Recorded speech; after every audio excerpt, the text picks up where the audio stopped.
So I will share it to my page. Beautiful, thank you very much. Oops.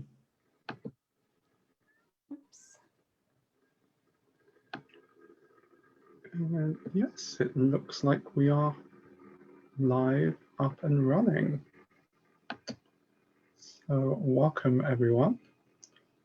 Beautiful to be here with you all and Denise for this discussion on dragon magic.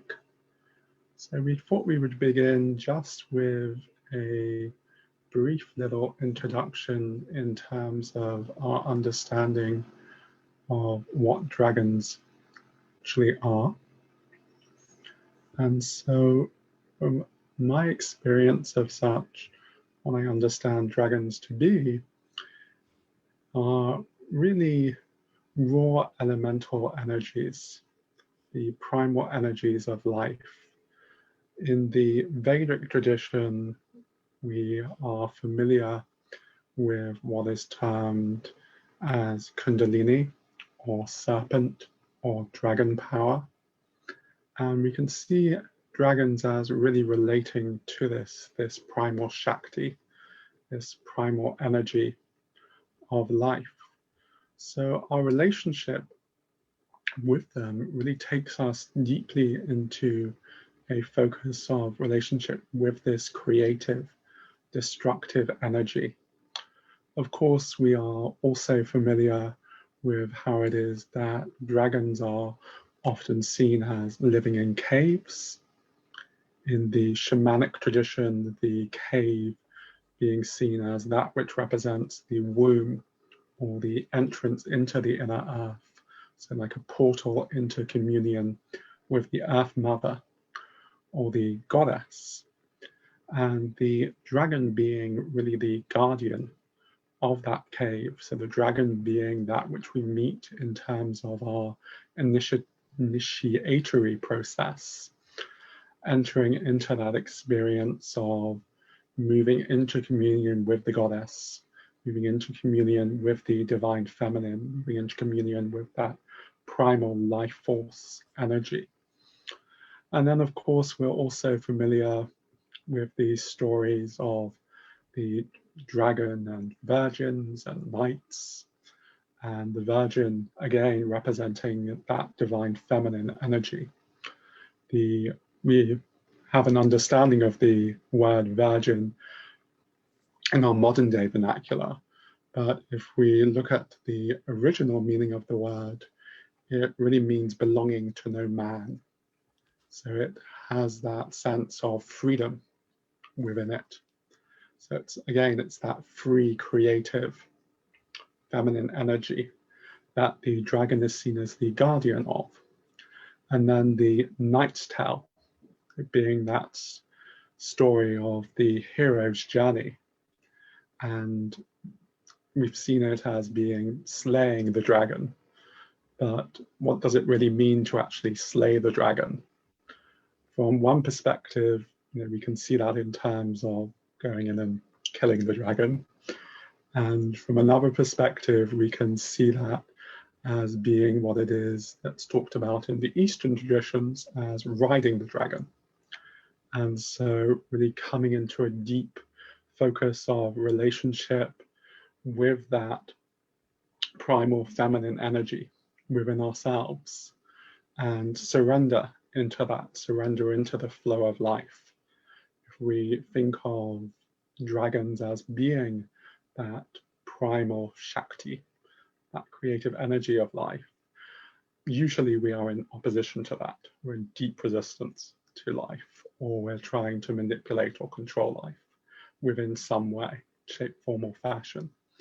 And so the hero's journey or the knight's journey slaying the dragon really becomes then a process of slaying ourselves or slaying our egoic structures, for want of a better terminology, so that we really come into that right relationship with life.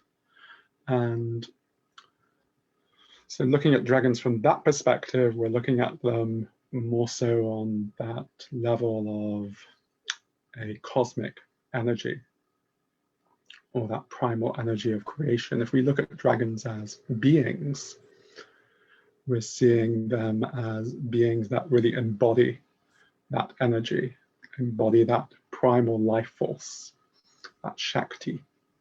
And like any being, we can enter into a focus of relationship with them and work with them. And so dragon magic is how we work with that magical quality of life, that magical feminine creative energy. So that's a very brief introduction to a broad subject matter of my own relationship with dragons and understanding of them. And Denise, did you want to add anything to that? You've covered a lot of it. Yeah, magic.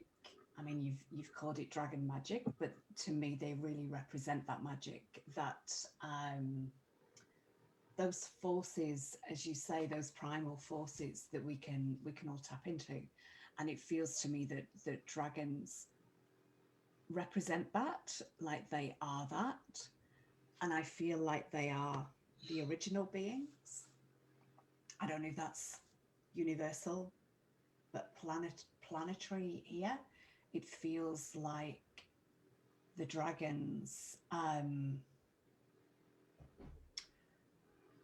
I feel that the original matrix of the planet, the original energy lines, were created by the dragons. Like that seems to be one of the things that they do. So I feel that anybody who's working on the grids of energy, anyone who's doing that kind of energy work, whether consciously or not, is working with the dragons, and that's one way that I've connected with them through that.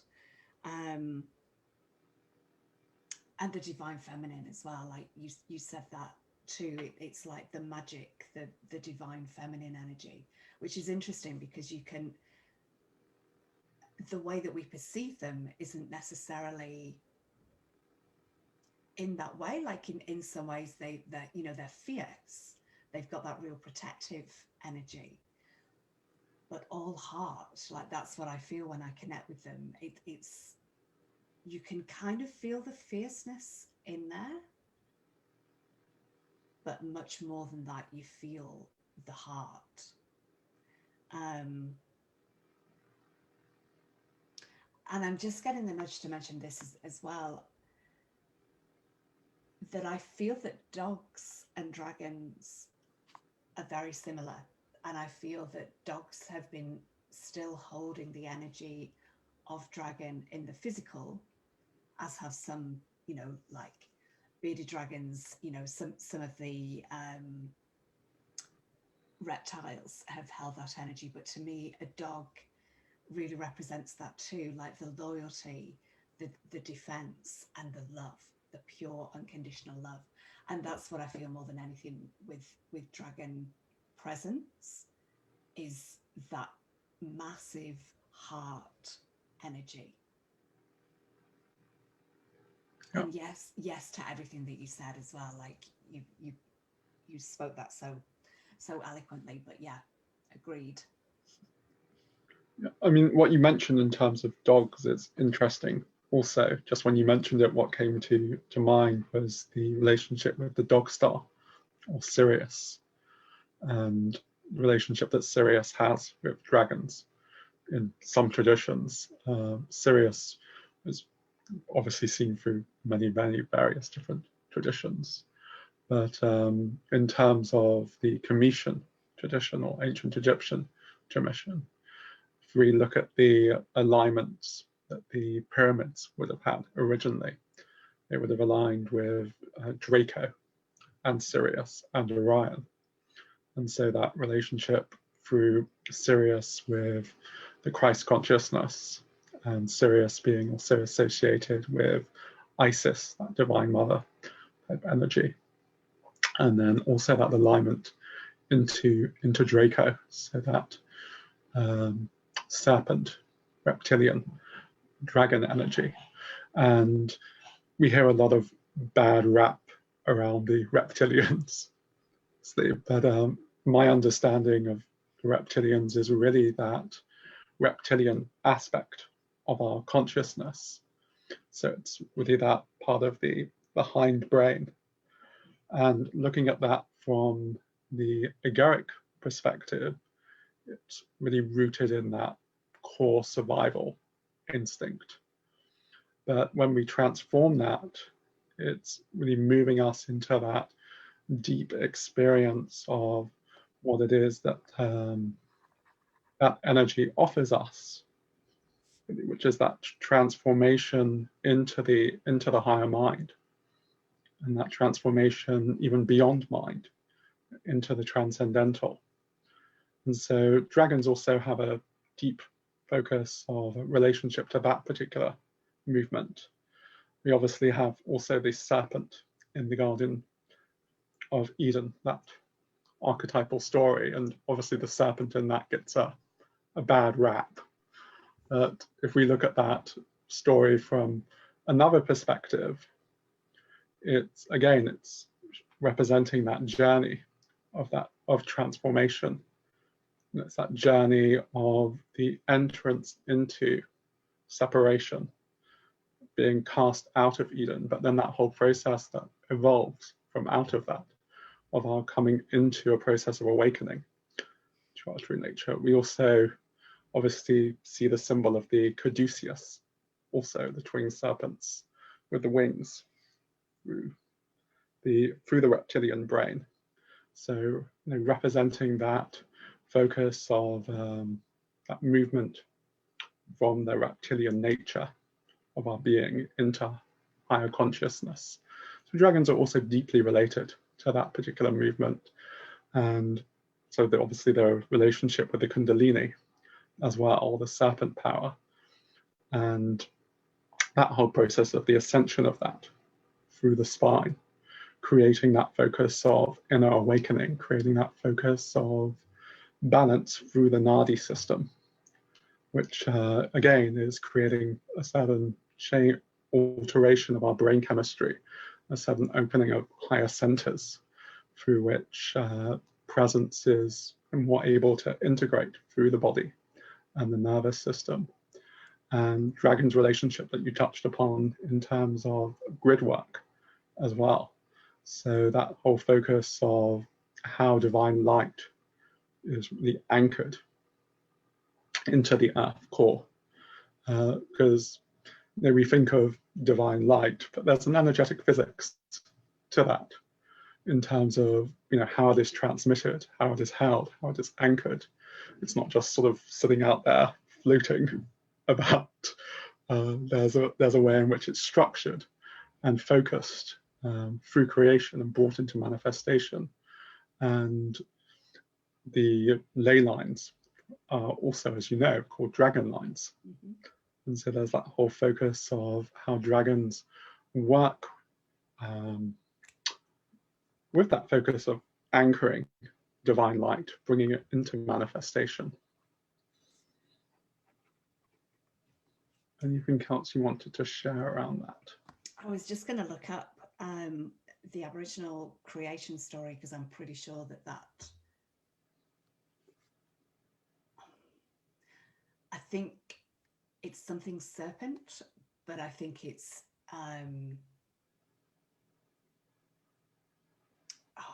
yeah, I can't remember the name of it, but I think it isn't just meaning snake, it's meaning, I think it's actually meaning dragon more than snake, like the creation story. And yeah, just to add that of how many peoples across the planet, how many different nations all have a link to dragons, and it's in their history, and it's in so many creation stories.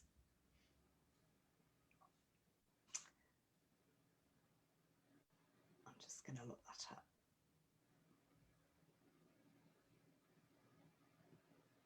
Yeah, I mean, I'm certainly aware, obviously, in Aboriginal tradition, the rainbow serpent. That's it. Yeah. In Mayan, we have Quetzalcoatl, the feathered serpent, and they are seen as the two primary ley lines or energy circuits that move through the earth. And also, I believe it's the Sumerian or tradition, we have Tiamat, and her body is seen to be the earth, to have created the earth. And so again, linking to that focus of how dragons are very much seen to relate to that primal feminine, creative energy. Yeah. Yeah, rainbow serpent was what I was thinking of, but I do feel that that's dragon.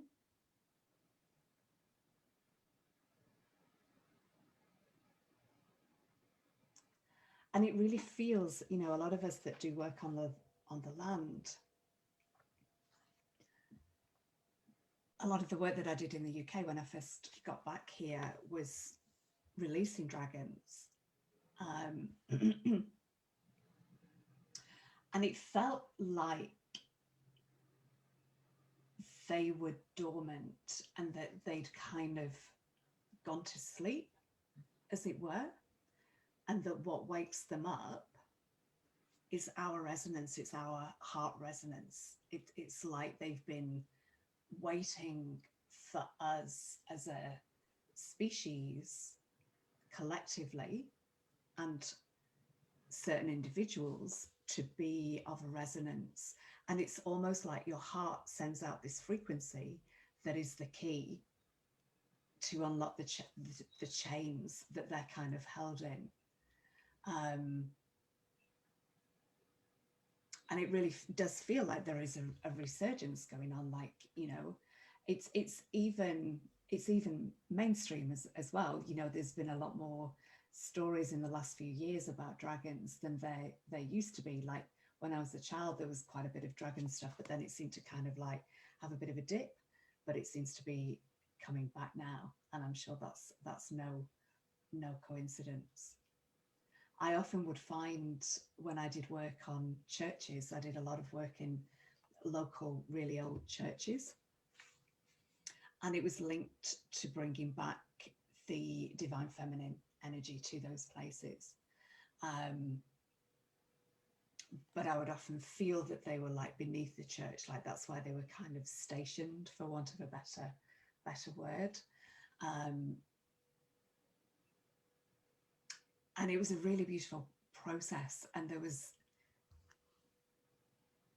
was some kind of evidence backed up for that as well in things that friends around that time saw too. There was something when I was in Wales, and obviously Wales has a red dragon on its flag.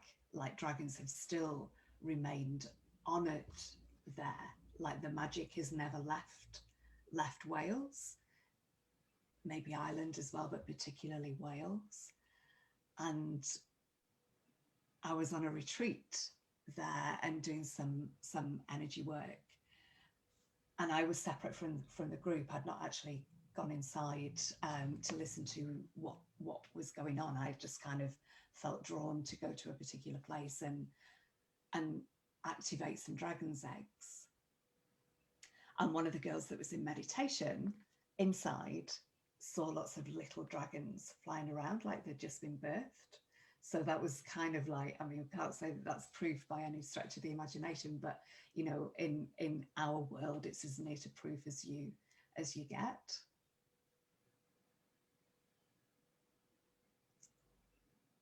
Mm. Yeah. I mean, interesting also what you say in terms of dragons going to sleep and reawakening. You know, if we look at dragons as being an integral aspect of the Earth's energy system through the grid lines, you know, as we've entered it deeper and deeper into that sense of separation from the divine, we can see it, you know, as the dragons going to sleep, you know, retreating into their caves. And sense, and you know, as we're in this process of mass awakening at present, that re-emergence being, you know, part and parcel of that awakening process, and that re-establishment of the Earth's greater connection out into the cosmos, because we think of dragon lines moving through the earth, but they also move the wider field of life, and that that reconnection of the earth into connection with galactic life as well. So, and also that entrance of where we as humanity collectively are, to use the analogy, we're going deeper and deeper into the cave, as it were. We're going deeper and deeper down the rabbit hole, deeper and deeper into what we've shoved down into that cave, which is all of that past karmic history and crud, for want of a better word. And clearing that out, we're meeting our dragons. So we're meeting our dragons in terms of how they are guardians of that initiatory process. And you spoke of their fierceness. We can meet them in that respect as being fierce guardians. But when we come to them with open heart, they transform. So what you were talking about in terms of our heart frequency really being what unlocks that. If we come to them as the knight trying to slay them, they chop our heads off, basically.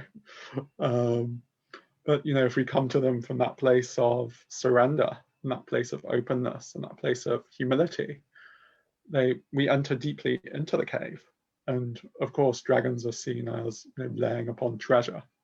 Yeah. And obviously, we understand that treasure really to be the treasure of an inner awakening to truth. It's not literal treasure as in gold or jewels. It's that treasure of our own heart, our own true nature, that they really open us into deep relationship with.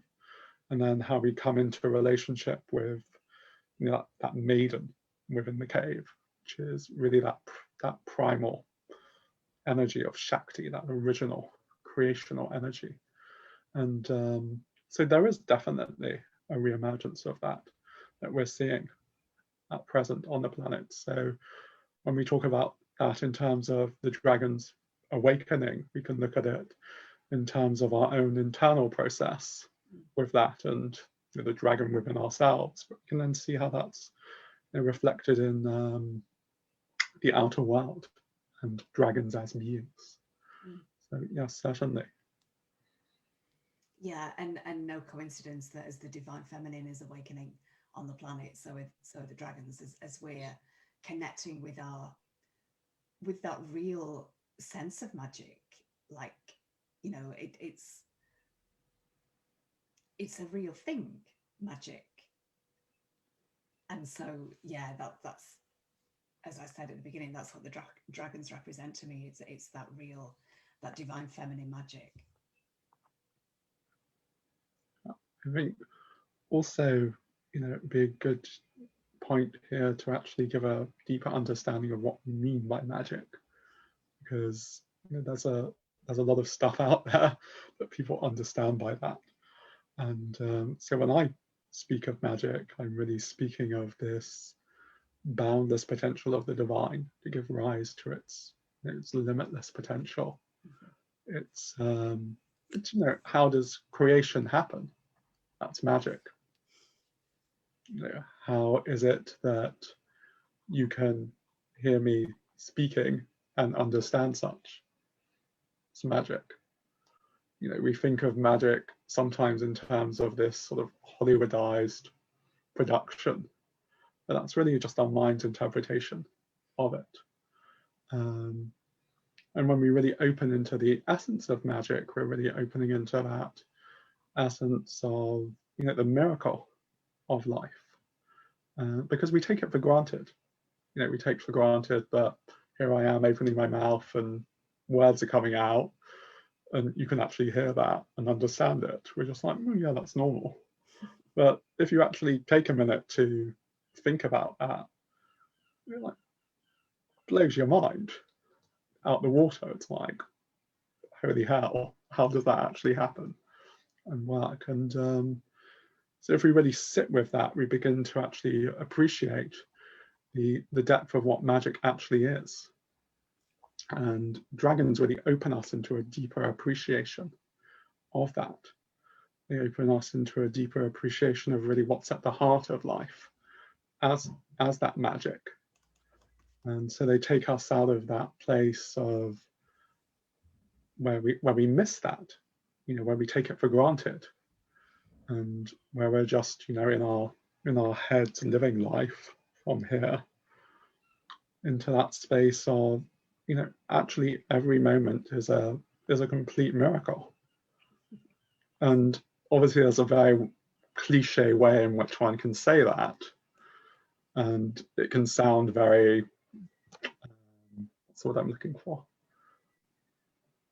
like a kind of throwaway comment. That if we really actually open to that and come into a deep relationship with it, it completely changes our experience of life.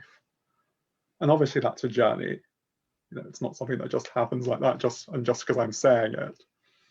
It's something that we need to come to.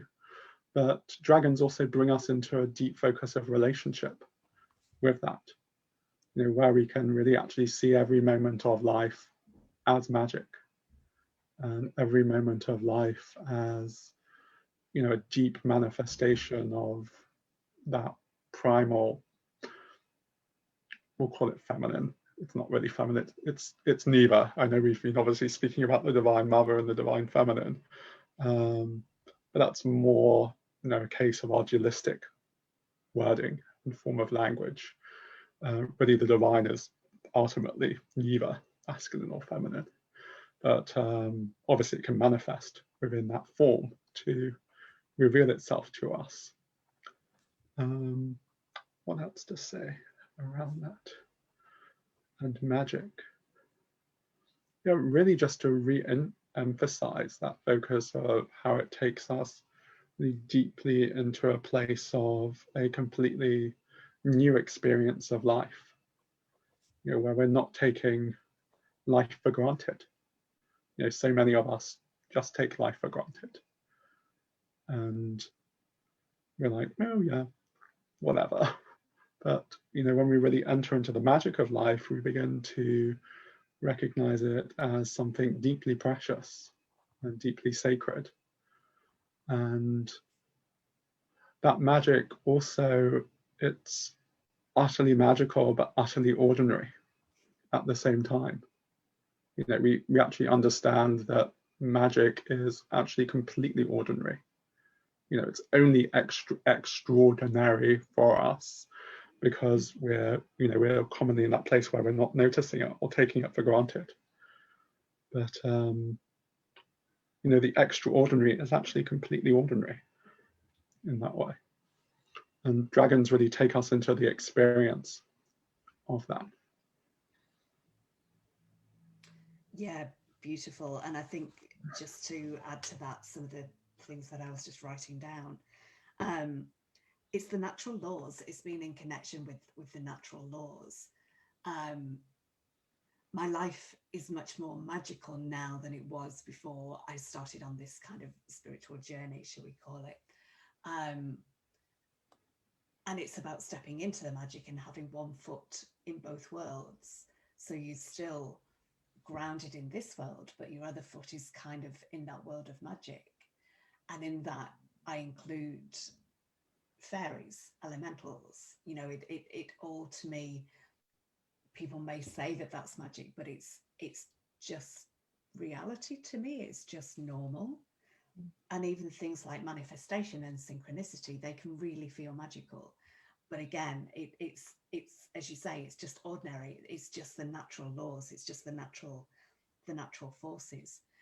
But even in terms of energy and looking at the world from a frequency or an energy perspective, that can seem like that's magic too.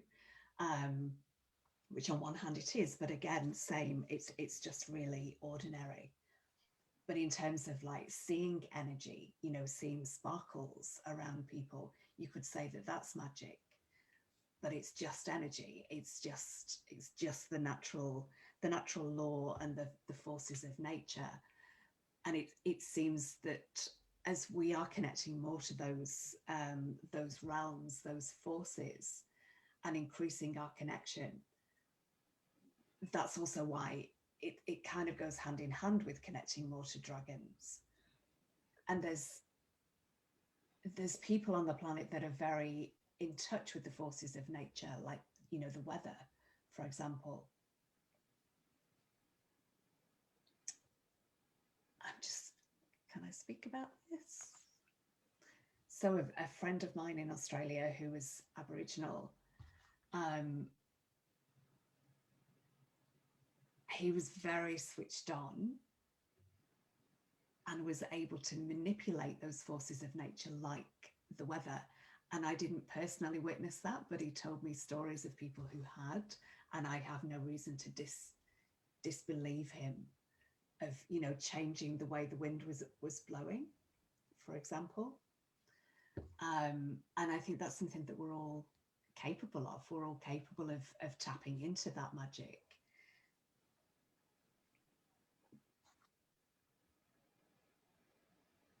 Yep, that was all I was going to bring in. Materialization, that's the word I was looking for, actually. I think we're moving into a space where we can bring into reality, we can materialize what we need. And it's similar to manifestation. I couldn't give you a definition of the two of them and say how they're different. They're obviously, you know, that they weave together.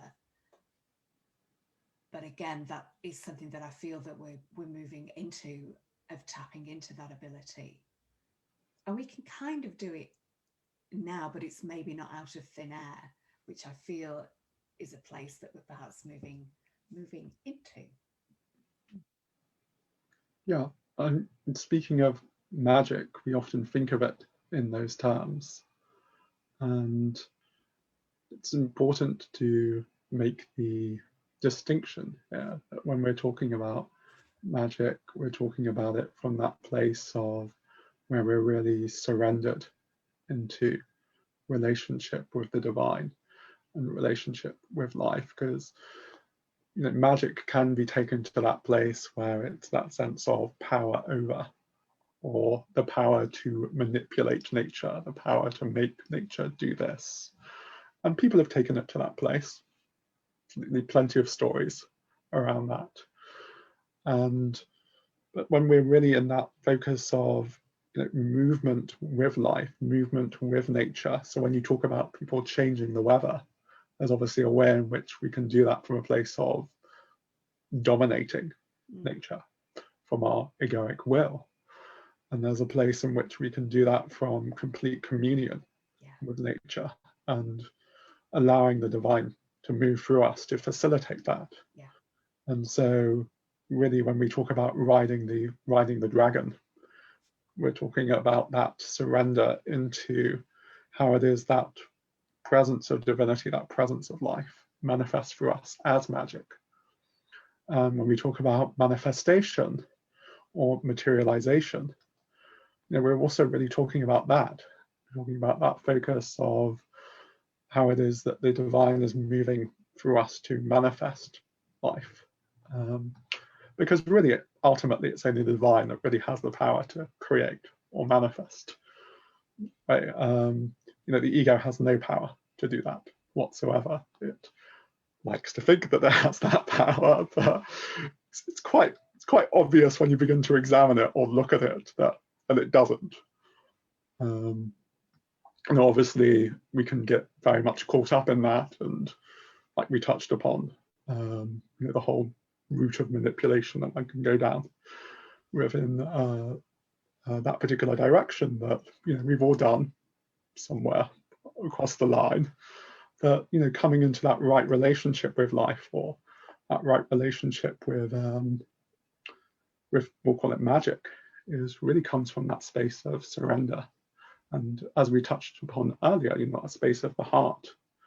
And, you know, what is it to meet the dragon from that space of the heart, that space of humility.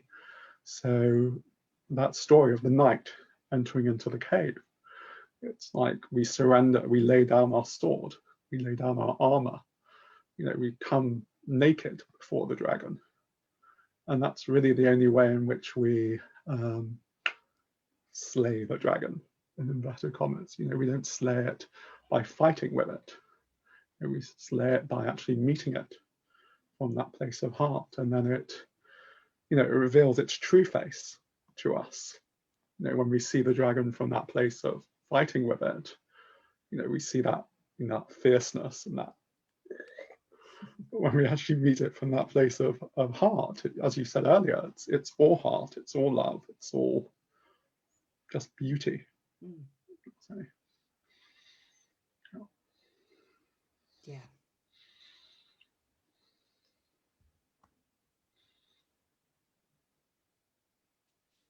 There was just a little extra on the magic thing. There was one Christmas when I was representing the fairy realm at the backpackers that I was working at, and I had my wings on and I had a wand, and I was going up to people saying, "Make a wish." And as I would do this over their head with the wand, and I could feel all the energy that was coming out. And I was like, that's pretty funny. There actually is magic happening here. Yeah, absolutely. It's in, as we touched upon earlier, it's in every moment. And, it only really takes us bringing the focus of our awareness to it. As I said earlier, we take it for granted. But, magic is happening here. In our interaction, as I touched upon, it's totally magical. But as I said earlier, words come out my mouth and you actually understand them. It's like the more that you think about it, the more your mind sort of goes, that's wild. But at the same time, it's completely ordinary and completely normal. There are a lot of stories also around avatars, divine beings, and there's the stories around Christ, for example, like walking on water. That's magic, that's reality. And obviously that's very, very different from our karmic experience of life. But that's because we experience ourselves deeply in separation from that. And it's not just enough to say, well, this is actually the reality of life, because everyone's just saying it. There's a whole process that unfolds of actually awakening to that and living from that place. And there's the whole ego's projection of that also, and its ideas that it's going to get power and all of that sort of type of stuff that needs to be seen through also. But having said that, really in its essence, as we've touched upon, life is magical. Life actually is that. And miracles are happening all the time, in every moment. But it just takes us bringing our focus of awareness to it and opening into that deeper focus of relationship with it. And the more that we're able to surrender into that, the more available that we make ourselves to that. And that doesn't necessarily mean that that's going to happen. We can surrender from that sort of place of going, okay, I'm going to open myself so this happens. But that's obviously not really surrender. It's we open and we make ourselves available to that, and then the divine moves through that in whatever way it moves with that. And that's also our focus of relationship with the dragon. And really, when we're surrendering to the dragon, we're surrendering to life, we're surrendering to the divine mother, we're surrendering to that primal Shakti move through us. And we're really opening deeply into that connection with that root energy within us. And I certainly know in my experience, it's been a lot more comfortable to sit up here in the higher chakras. And, our experience of the divine in that more sort of transcendental type fashion. But really, when we open into the divine reality of the root and the dragon, for want of better terminology, it's a completely different ballgame. An experience to actually have that Shakti move through the body and through the form. It's quite mind-blowing. Anything else you wanted to share around that?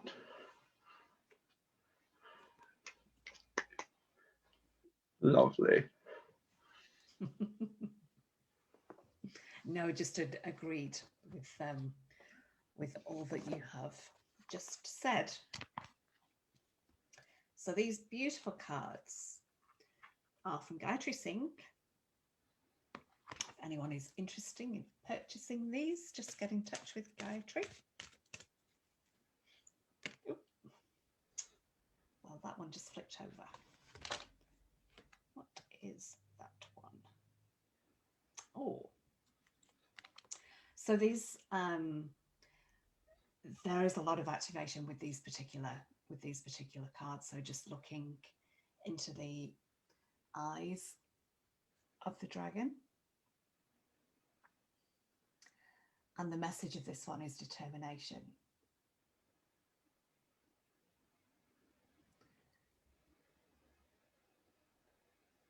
And it does, I feel this, it may be the yellow of the card, but I do feel this going into solar plexus and base chakra as well.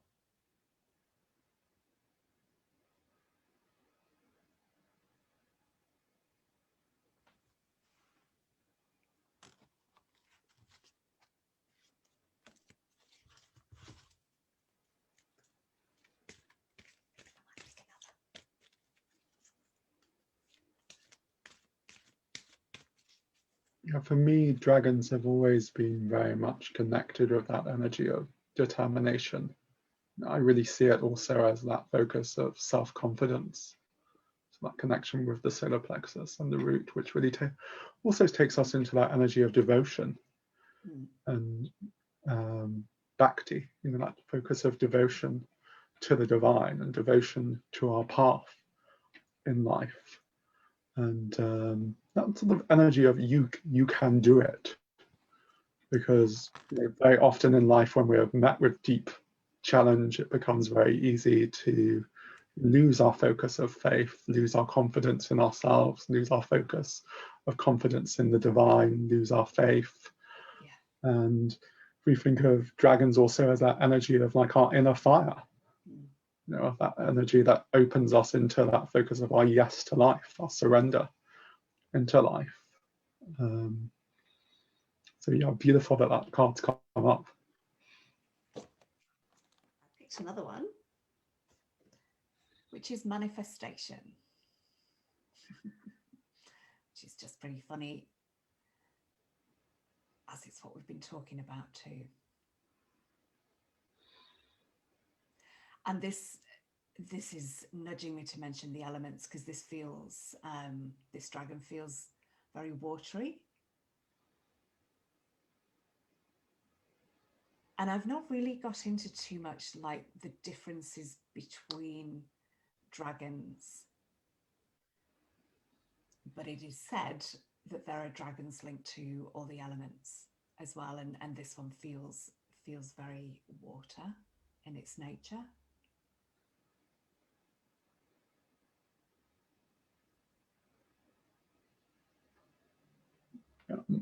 My experience of dragons is really that they ultimately they transcend all of that.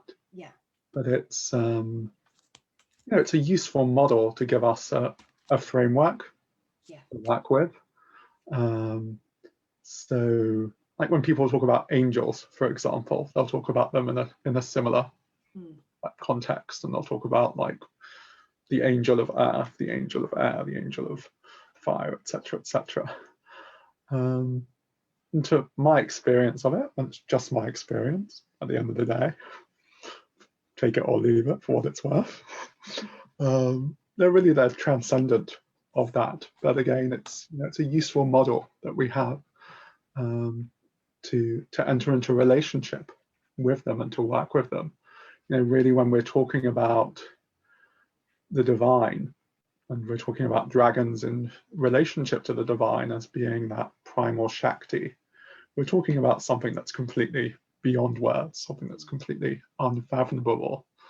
So, we have to give it structure in order to to be able to speak about it, to understand it. And thankfully, through grace, the divine allows that and accommodates that.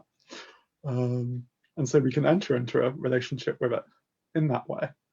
And there is certainly a level of truth to be said in terms of how we experience different expressions of the divine. So yes, some are certainly going to feel, as you say, much more watery in that sense, and they're going to take us into that experience of the emotional body and the subconscious and the Neptunian realms and our experience of the mystic in that sense, and those fiery energies which are going to take us much more into that focus of that fiery devotion to the divine and the fire of love and bhakti. And the fire of drive, that which pushes us forward. And the third one is this one, which is seeker.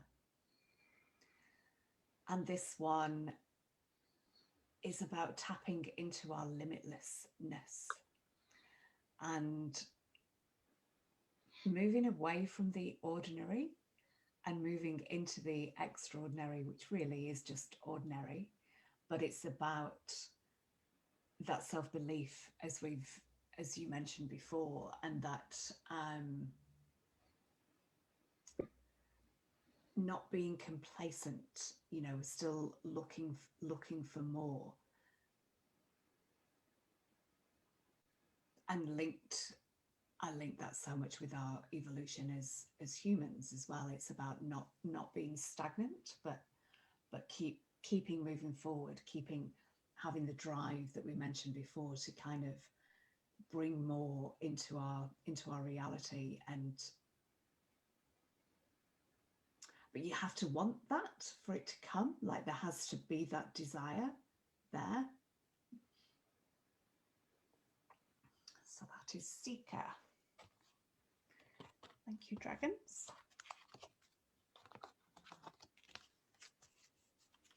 It's interesting what you mentioned about in terms of seeker, because obviously we think of ourselves as seekers on the spiritual path, and from the perspective of the egoic self, where we're seeking something larger, bigger, brighter, better, to really satisfy our inherent sense of lack and our inherent sense of separation from the divine.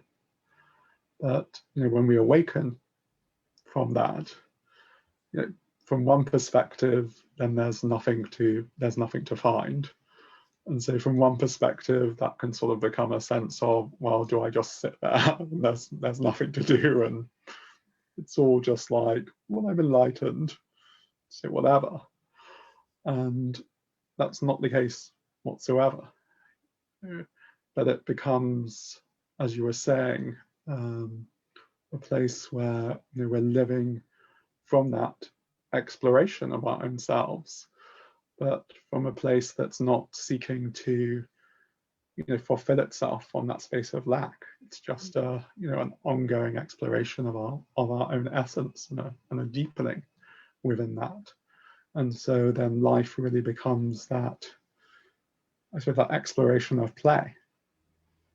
From the other place, it's like we're trying to get something from life and we're trying to fulfill ourselves, and life has to give me this, and life must be this, and I'm in control. And the other place, it's I suppose we are growing, in a manner of speaking. That's not the exact word, but it's the best word that I have at present. From that exploration of play, and dragon has that energy as well. We've spoken about it in terms of heart and fierceness, but it's also a very, very playful energy, a very childlike energy. In a way, it has that quality of innocence and openness in it. Yeah, and one feels quite arduous and work and kind of like trying to wade through treacle kind of energy. and the other just feels much more smooth and in flow. Absolutely. That's not to say that even within the smooth and in flow, we might not get, you know, buffeted off to the side a little, and, you know, dip with our heads under the water sometimes. It's not always, Part and parcel of the path. yeah, not always smooth sailing, but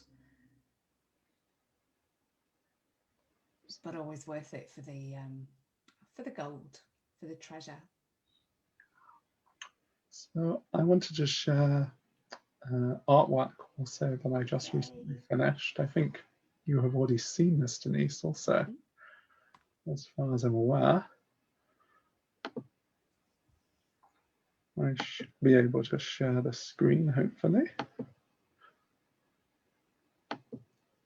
Hopefully that's worked. Yes, it has. Perfect.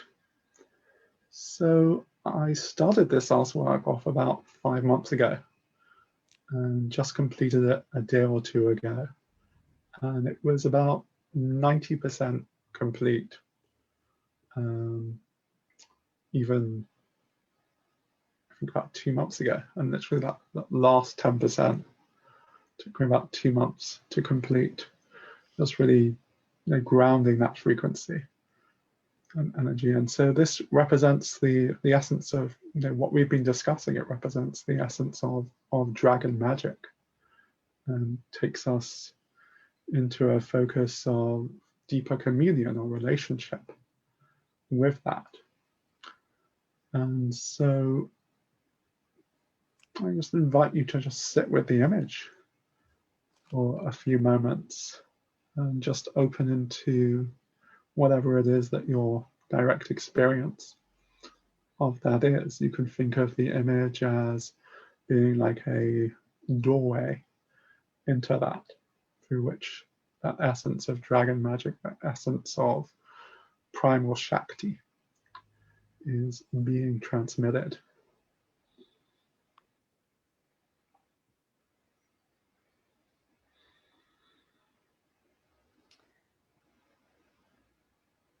I feel I'm getting the nudge to bring some light language through while people are just looking at that. Ehial ahoy it un iara oi ik hiat un it oya. Nepai it ehioi it uruno it nukukul it ia. Kia han uit anekarot un. Burleke it nyakia. Ele uruno kuit dadai dadan. Ol akit iano kuist iart un. Urd ed arnikile hiat urnai karnukumatanakia.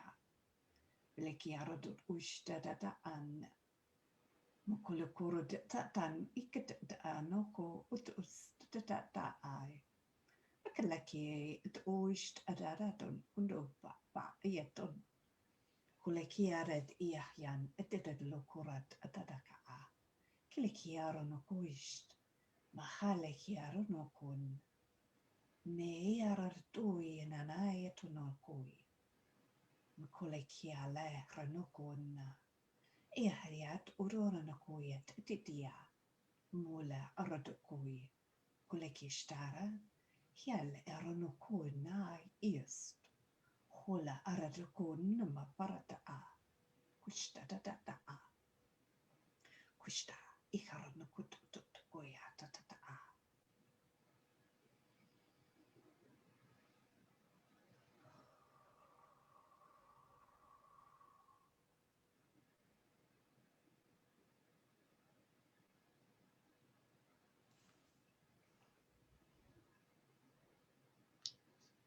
Wanted to zoom in also so you can see a little bit more of the detail within such.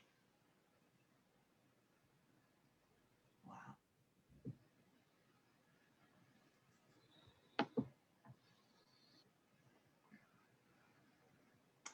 Oh, wow.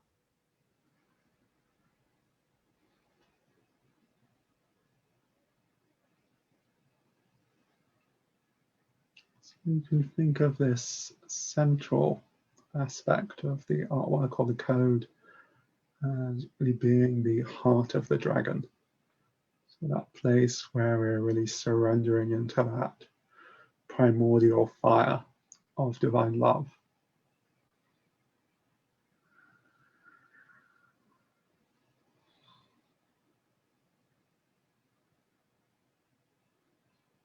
Could you zoom in a little bit more in the center, please?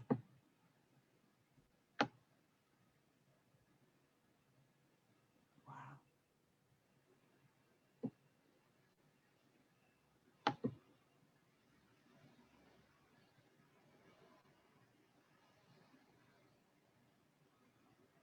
It's very much like a female body in the center to me, and yet not. Yeah, a lot of people have actually said that to me when they've seen it. I mean, I've drawn it as the threefold flame that I'm sure a lot of people are familiar with in terms of the Trinity and divine light, divine power, divine love. But yeah, a lot of people have said that they see a feminine form or body within it, which wasn't intentional by any means, at least consciously. So, I mean, when I draw these, I'm not sitting with a sort of conscious focus of intention of I'm going to draw this or I'm going to draw that. It's a process of, as we've been touching upon, that process of deep surrender into, you know, how it is that magic, that mystery is weaving itself through me. So as the code or the artwork is coming into form, there's various different layers or stages within which it forms, and this final project actually looks very, very different to other stages. I had no idea that this would be the final product whatsoever. It looks very different to what I actually expected, which is, you know, part and parcel of the mystery of it and the magic of it. And I love the pillar of light. It's like the threefold flame held within the pillar of light, and obviously it looks like an egg in the center, but it holds that yoni feel to it as well, the Vesica Pisces feel. And I love the flames around the outside of that looks so organic. Like I thought they were flowers until you zoomed in, and then it's like, are they kind of like flames too? Are they all? They're all different symbologies in between those. So you've like got the crescent moon. Yeah. So these various different symbols represent, in the Vedic tradition, there are what are known as the I'm going to try to pronounce this correctly. Apologies if I'm completely slaughtering the pronunciation. Ashta Bhairav and Ashta Bhairavi. So they did the 8 forms of Shiva and 8 forms of Shakti. And these particular symbols are representative of that.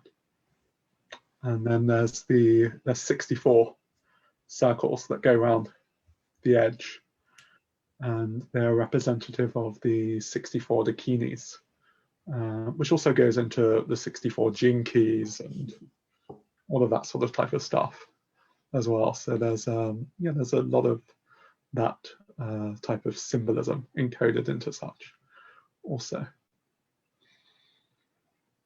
Beautiful.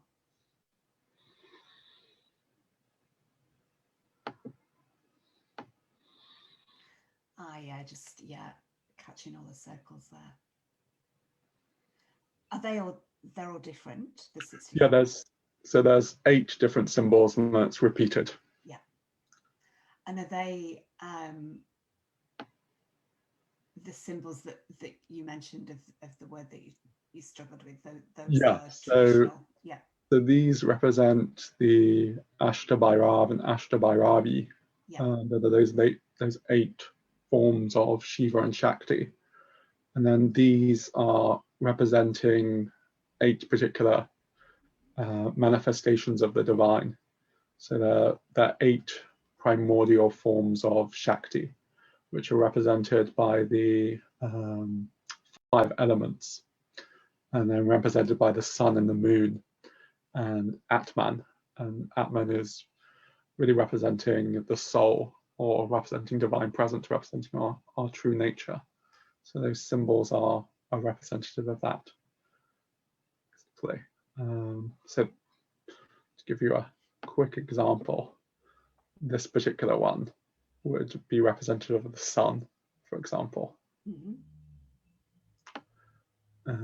This particular one here would be representative of the moon. And the others are going into being representative of the elements and Atman. And they're multi-layered also. So that's one layer of what they represent. It's these 2 symbols here that actually took about 2 months to draw. Wow. Not physically, but to actually figure out, for want of better terminology, what those actual symbols were, and how they would look. And each of these ones just came through in the space of like 15 minutes. And I was like, oh, it's almost done. And then those 2, it was like, no idea what they look like, what they're supposed to be. But you can think of really the border of the image being that which is, I suppose, like grounding the energy in, and anchoring it. Obviously, the border being like a container, in a manner of speaking. And so it's like holding that core frequency and focusing it. And so those 2 symbols coming in, you could see them as being like the real anchor and integration of the artwork or the code. And so as a process that my own energy system and consciousness needs to go through, as you're aware, when we're bringing through an energy and integrating it and birthing it, want of a better word. And so yeah, those 2 symbols, even they look very simple, and they took maybe like 5 minutes to actually physically draw. The process of such is a lot longer in that respect. And this particular symbol here, which I'll zoom in on,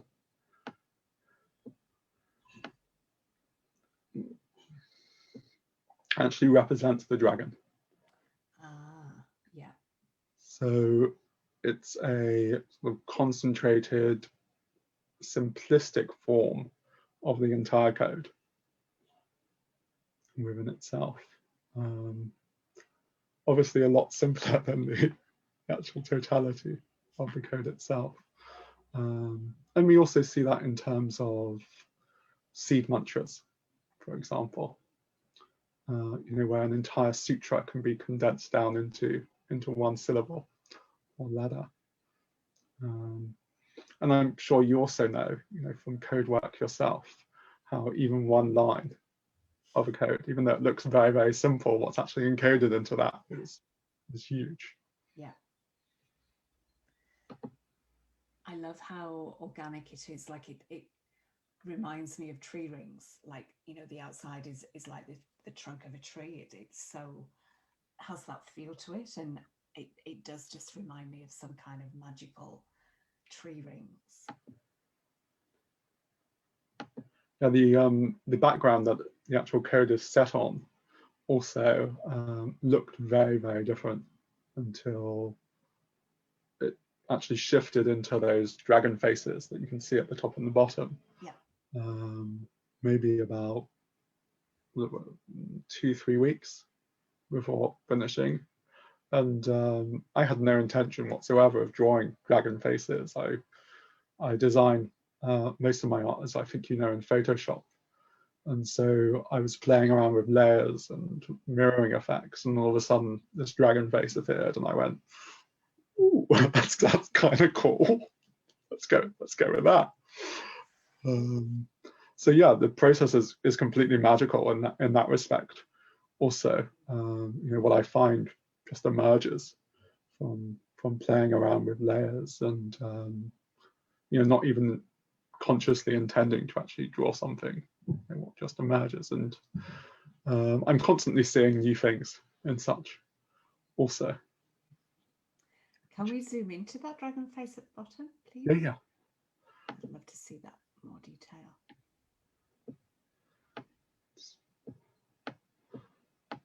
Let's have a go. Wow. So you can see the eyes there, Yeah. and the nose, and then horns coming up. Yeah. Yeah. And I also saw another pair of eyes lower down as well, like the kind of eye socket almost.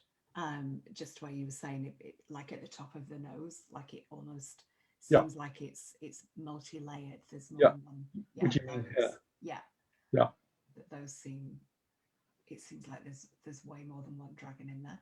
And actually, above the eyes that you mentioned originally, there's 2 points of light that look like another pair of eyes. Yeah. I see what you mean. I hadn't noticed that. That just jumped out at me then. Oh, and even at the sides, like what would be the horns? It's like there's another pair of eyes there as well. Oh, there's just so many. Oh my goodness. Wow. And then this also, these I originally drew as rose petals. Yeah.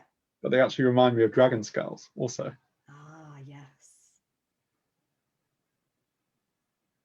So, yeah, it's a, again, it blows my mind in terms of what reveals itself in the process. It is really magical. Yeah.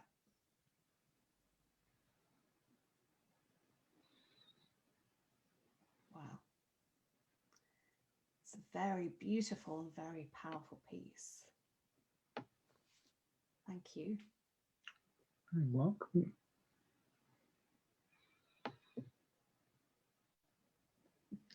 So, anything you wanted to share in closing? So I'm getting the nudge to share this, that I don't know if I've shared this publicly before. The house that I moved to just over 6 months ago, when the lawn was put down, the first time that I was able to go on the lawn at night, and I was just sitting there, and my eyes were open, and this is I don't often see things with these eyes, but I saw this. It was like a bit of gold here, and then almost like a line, and then a bit of gold there, and a line, and it was quicker than that. It kind of like came down quite quickly, and I felt something settle by my side. And at first, I could feel a bit of a fear response inside, because it was right next to my legs, and I could feel a little bit of a fear response inside me, and I was like, oh. And then I just breathed into it and could feel that there was nothing to fear. But I think it was the fierceness that I felt. And I wondered if it was a fairy, but it felt like the size of the being next to me felt too big for that. But it wasn't huge. Like, it was only like about that big. And what I felt, what I tapped into when I closed my eyes and tuned in, was that it was a golden dragon. It's beautiful. So they're there. Did you want to share that symbol that you showed me on the piece of paper? Yes. That also.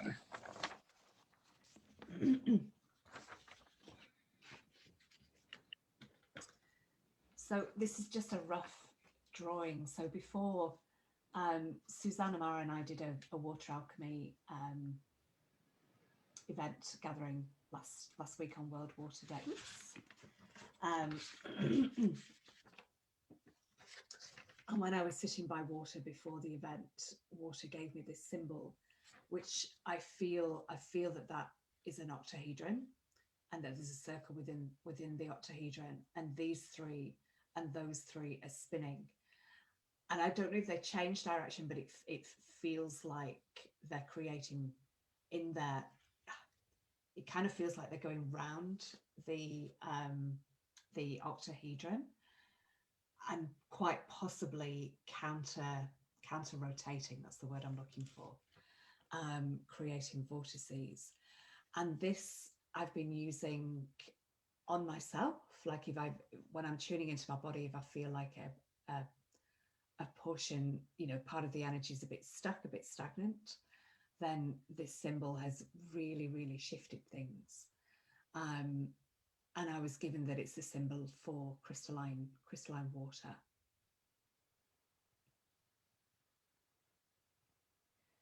So feel free, if anybody wishes to work with that, and if you feel free to let me know how it feels to you.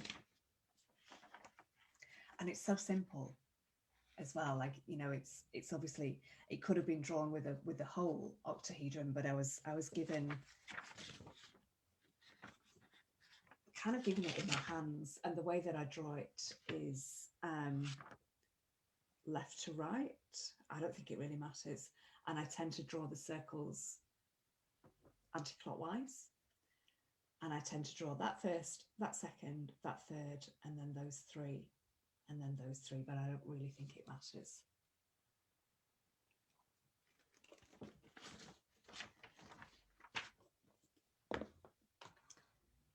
Thank you, Damian. This has been a lot of fun. Gorgeous. Thank you for joining me. Really lovely discussion. And I'm very honoured that you asked me, and that the dragons gave you that nudge too. Thank you, everyone, for joining us. Really beautiful to share this space with you and speak a little bit about a subject that's very dear to my heart. And myself and Denise will see you all somewhere down the yellow brick road, as they say. Have a beautiful rest of your day. Much love.